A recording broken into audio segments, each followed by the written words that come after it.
de albine. Sunt genul ce se ridică pe spatele meu și al tău, care în loc să vorbească pe gură, vorbesc pe căcău. Sunt oameni de căcat, n-au nimic de câștigat, dar vor să-ți fure visul pentru care ai luptat. Așa au făcut și cu mine, dar au subt-o rapid.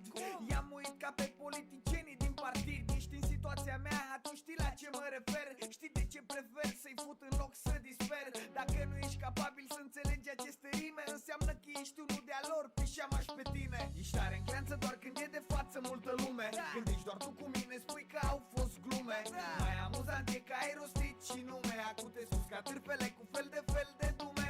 Nu merge bine și ești plin de spume. Te oftici că s-a ascultat deși nu scot albume. Mă piși pe locuri în topuri, pe premii și sume. Tu ziceai exact contrariul, au fost glume. Îmi vine să râd, am impresia că ești tâmpit. Ce morții tăi ți-am făcut să nu dormi liniștit? De ce ești bulangiu? De ce te porți așa?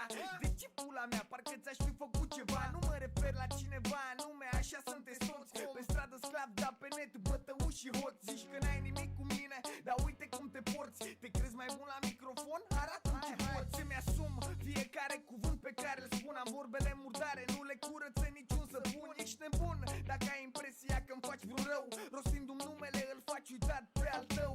Nu vreau decât să-ți vezi în pula mea de treabă. Recunoaște că nu mă cunoști când cineva te întreabă. E de căcat, mie îmi vorbește calitate, dar-mi găsești defecte vorbindu-mă pe la spate. Ești tare în creanță doar când e de față multă lume. Când ești doar tu cu mine, spui că au fost glume.